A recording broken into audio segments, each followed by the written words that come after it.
Governor ప్రసంగంలో ముఖ్యమైన హామీల ఊసే లేదని ఆయనతో అబద్దాలు మాట్లాడించారన్నారు బీజేపీ నేతలు. 2 లక్షల ఉద్యోగాల కోసం నిరుద్యోగులు ఎదురు చూస్తున్నారని చెప్పారు. అప్పులపై ప్రభుత్వానికి స్పష్టత లేదన్నారు. ఈహెచ్ఎస్ సరిగా అమలు కావడం లేదని, రిటైర్డ్ ఉద్యోగులకు బెనిఫిట్స్ రావడం లేదన్నారు. వందే మాతర గేయం పాడేటప్పుడు సభ నుంచి వెళ్లిపోయిన ఎంఐఎం ఎమ్మెల్యేలపై చర్యలు తీసుకోవాలని డిమాండ్ చేశారు బీజేపీ లీడర్లు. అప్రోప్రియేషన్ బిల్లును పెట్టి ఈ 13 రోజుల్లో 3 public holidays, 2 Sundays, budget presentation, governor presentation తర్వాత కేవలం 6-7 రోజులు కూడా పద్దుల మీద డిస్కషన్కి అవకాశం లేకుండా వీళ్ళు ఈ బడ్జెట్ సమావేశపరిచే ఆలోచన ఇది కేవలం సమస్యల నుంచి తప్పించుకోవడానికి, సమస్యల మీద డిస్కషన్స్ నుంచి తప్పించుకోవడానికి చేసినటువంటి ఒక పథకం ప్రకారము మరి ఈ బడ్జెట్ సమావేశాలను తగ్గించేటువంటి ప్రయత్నం జరుగుతూ ఉన్నది.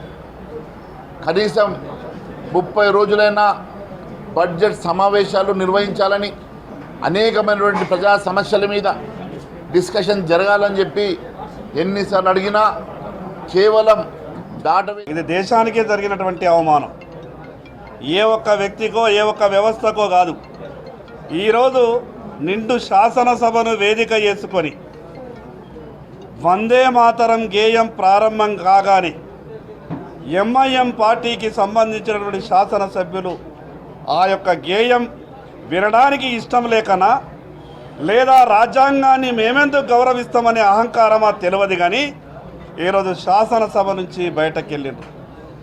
శాసనసభ స్పీకర్ గారికి, శాసనసభ కార్యదర్శికి గారికి, ఈ రాష్ట్ర డీజీపీ గారికి విజ్ఞప్తి చేస్తున్నాం.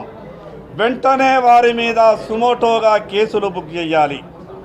రాజ్యాంగాన్ని అగౌరవపరిచిన వాళ్లకు, శాసనసభను అగౌరవపరిచిన వాళ్లకు ఈ యొక్క రాజ్యాంగంలో శిక్షలు ఖరారు చేయబడ్డాయి. కాబట్టి దాని ప్రకారం ఈరోజు వందే మాతర గేయాన్ని అవమానపరిచినటువంటి ఎంఐఎం శాసనసభ్యుల మీద తప్పకుండా చర్యలు తీసుకోవాలి.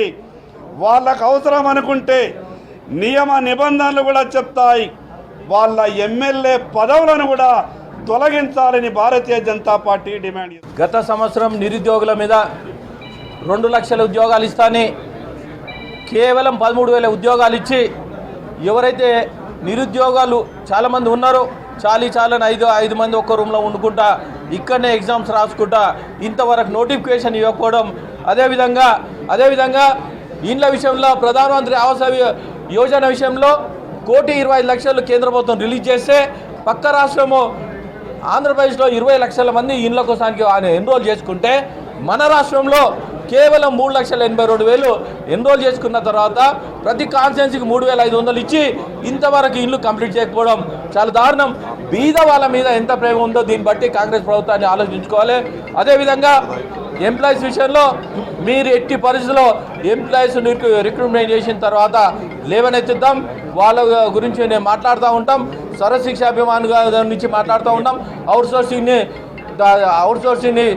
ఎట్టి పరిస్థితుల్లో ఈ ఏజెన్సీ తరఫు నుండి కార్పొరేషన్ చేయాలని మేము భారతీయ జనతా పార్టీ తరఫున డిమాండ్ చేస్తూ ఉన్నాం.